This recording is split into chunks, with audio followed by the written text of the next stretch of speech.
एक व्यक्ति के पास थोड़ी सी घास थी, एक बकरी थी और एक शेर था।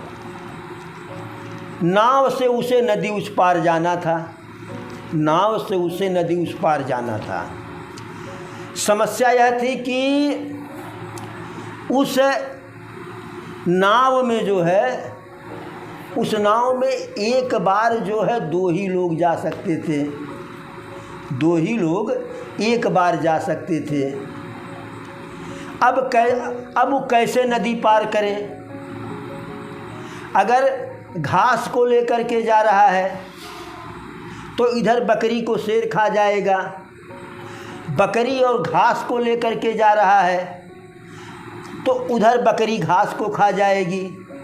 समस्या विकराल थी। अब जिसके पास विवेक नहीं हुआ उसी में अपना करके मर जाएगा, कैसे पार करें? और बुद्धिमान व्यक्ति जो है बकरी और घास को एक साथ लेकर के गया, बकरी और घास को एक साथ लेकर के गया।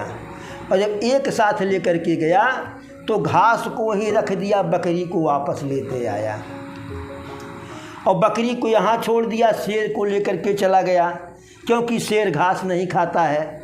फिर वापस आता है, फिर घास लेके चला जाता है। लेकिन जिसके पास दिमाग नहीं वह इसी में क्या करें, कैसे करें, क्या करें, जूझ के मर जाएगा।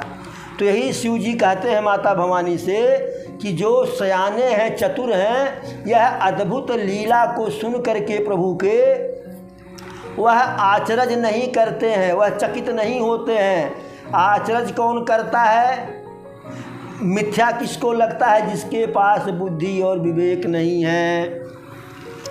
फिर कहते हैं शिव जी माता भवानी से, हरि अनंत हरि कथा अनंता, और कहीं सुनहि बहु विधि सब संता।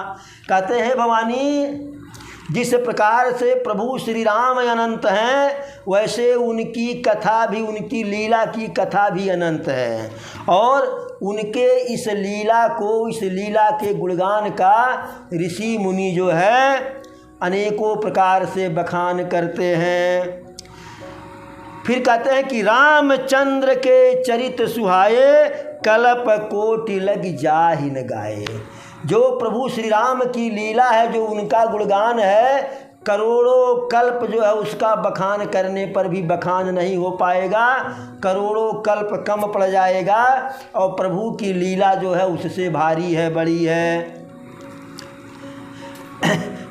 यह प्रसंगमय कहा भवानी, हरि माया मोह ही मुनि ज्ञानी।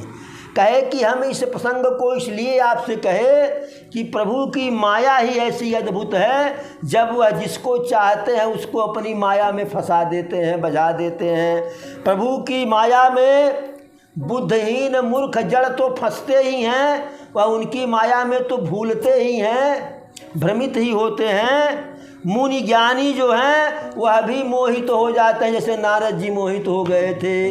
देवर्षि थे, ब्रह्मा जी के पुत्र थे, ब्रह्मर्षि थे, हरि के भक्त थे।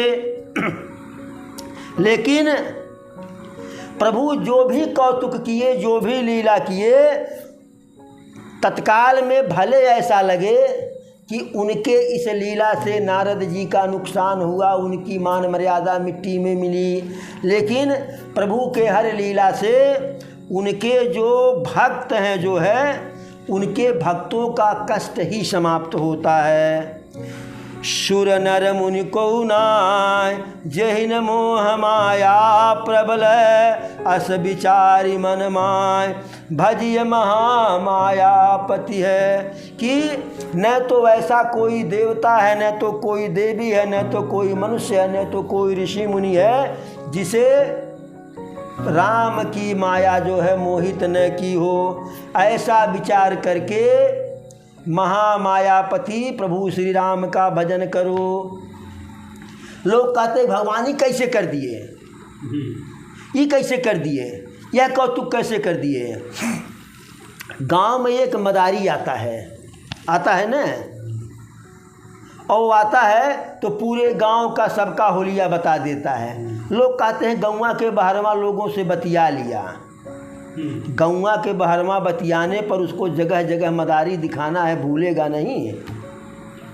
इसमें का उसमें नहीं होगा। यह एक विद्या है, यह एक विद्या होती है कि उस विद्या से हमें कुछ जानकारी मिल जाती है। वो अपना हाथ काट लेता है, वह मुर्गी का जिलेबी बना देता है, जिलेबी का मुर्गी बना देता है। जब कपड़े के अंदर मनुष्य को जो है ढक देता है तो उसको कबूतर बना देता है।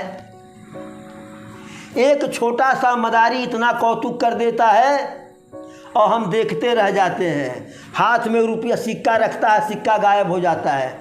लोग कहते हैं कि यहाँ रख लिया, वहाँ रख लिया, और कहीं नहीं रखता है, सिक्का गायब। यानी हमारी नज़रों को नज़र बंद कर देता है।